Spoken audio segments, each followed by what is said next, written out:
Guys, let's eat. Dinner. Ang arte. Let's eat. Meron akong paksiw na bangos. With ginisang munggo na may alugbati at saka Japanese pumpkin kuno ini. Bisan kalabasa baya jod. Pinaganda lang ang tawag.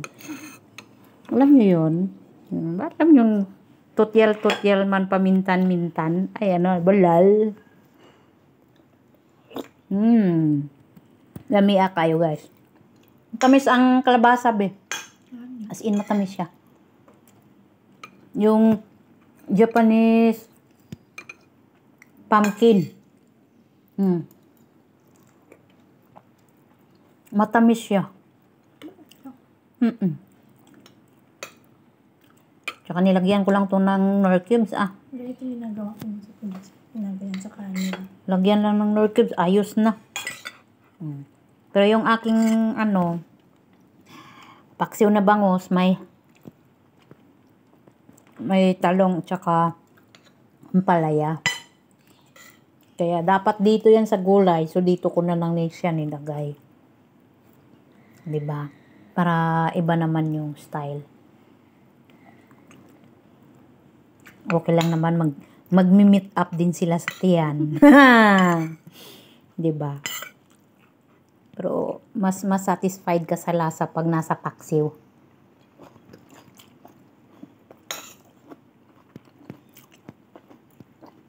Natanggal ko yung pamintang buo.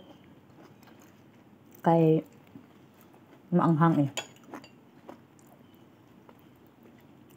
Maanghang na nga yung ginger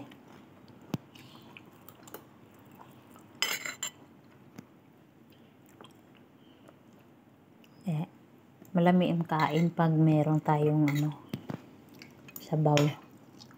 Pero konti lang talaga tong munggo ko. Hindi madami. Para iwas sakit sa tuhod. Pag maraming munggo. Yan. Diba guys?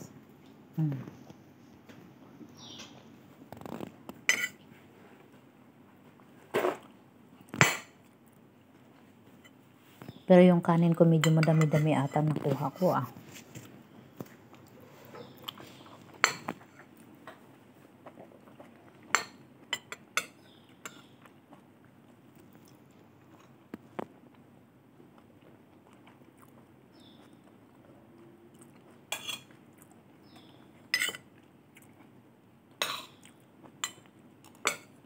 Kakaluto lang kami ng ganito pag wala ang mga amo. Kasi ako ang masusunod. Akin ang kusina. Walang magpapasya. Pero actually, itong amo kong babae, siyang pumili nitong pumpkins. Sabi niya, kumuha ka ng pumpkins doon, di ba? Gusto mo yun? Buti na lang naalala niya ako. Kumuha ako doon. Sabi ko, ayaw nga pala. Pala ako ng munggo. Tapos, hindi naman kami nagluluto dito ng munggo. Ang ginagawa namin is yung red bean na ginawang soup. Pero yung munggong green, hindi sila yan. Hindi sila kumakain yan. Sabi niya, bakit ka kumuha ng ganyan? Anong gagawin mo dyan? Anong luto? Sabi ko sa kanya, di gawin ko parang dal.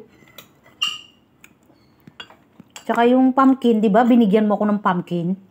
Sabi niya, ganun ba yun? Sabi ko, Hindi niya, alang-alam niya lang, akala niya siguro sa pumpkin, yung i-bake ko.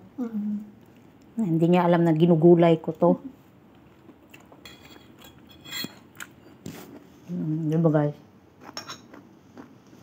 Tamang kwento lang para makabidyo. Tapos sabihan niya pa ako na, mag-spaghetti ka? Tapos yung spaghetti gagawin ko yung English, ayoko nga. Ayoko ng English na spaghetti. Gusto ko yung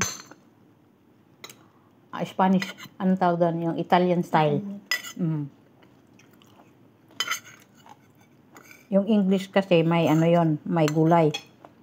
Ano? May celery at saka carrot.